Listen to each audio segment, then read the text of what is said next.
Do you think the presence of evil is kickstarting people to wonder about the good? That's what happened to me.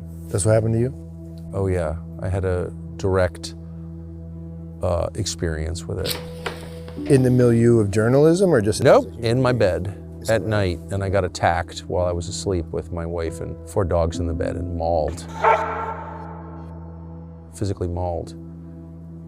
In a spiritual attack by a demon? Yeah, by a demon. Or by something unseen that left Is that right? claw marks on my sides, on my... So it left physical marks? Oh, they're still there. Yeah. 1.5 years ago. Was your wife terrified? I know you were.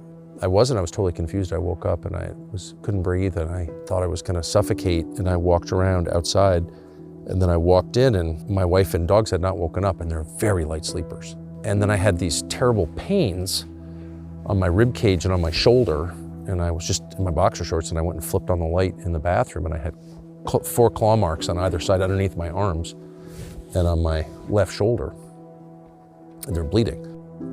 Wait, they were bleeding? They're bleeding, yeah. No, they're actual claw marks. And I sleep on my side, so I wasn't clawing myself. I don't have long nails. And they didn't fit my hands anyway. But yeah, that happened. So I'm not from a world where things like that happen. I never heard of anything like that happening before. I had no idea what that was. I knew it was spiritual immediately. You did? Okay, that was gonna be my question. Yeah. I don't understand to this day. I'm not gonna put it more. You didn't try to refute the spiritual part in your own mind. You went right into the Well, it didn't make any sense, and it doesn't now. But I'm not from a, what do they call it, faith tradition that talks about things like that or even acknowledges their existence. Like, there's nothing like that. I've never heard anybody say anything like that in my whole life. What was the next day like? Well, the next morning I woke up and I thought, that was the weirdest dream I've ever had. And then I saw blood on my sheets, and I realized that was not a dream at all. I called my assistant, who was like the only evangelical Christian I know, well enough to call with something bizarre like that, totally bizarre like that. And she said, oh yeah, no, that happens. Yeah, people are attacked in their bed by demons. What? What are you even talking about? Yeah.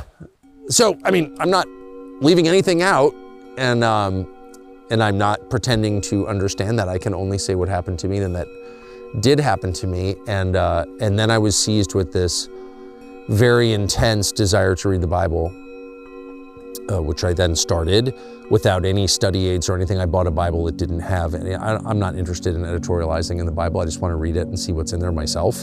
I have very low levels of trust for Christian pastors, most of whom, I'm just not a fan at all. And sorry to say that, but that's how I feel. And so I don't want to hear other people's opinions. I just want to see what's in there. And so I spent 1.5 years reading it, and then I started rereading it. And it was just a transformative experience for me, but I'm not, holding myself out as someone from whom you could get theological advice, because I'm Sure, not. of course. I mean, I don't know. I don't understand any of it, but yeah, that happened God to me. allowed the demon? I have no idea what happened. All I know is I was dead asleep with my wife and dogs, and I woke up with claw marks on my rib cage underneath my arms, and it didn't even make sense. My arms would, anyway, whatever. No one has to believe me, I don't care. It doesn't matter. But that happened to me, and so I just was like, wow, that's real. Whatever that is, I'm even not sure what it is. It's very real. And so then that presence of that evil Yeah. launches something.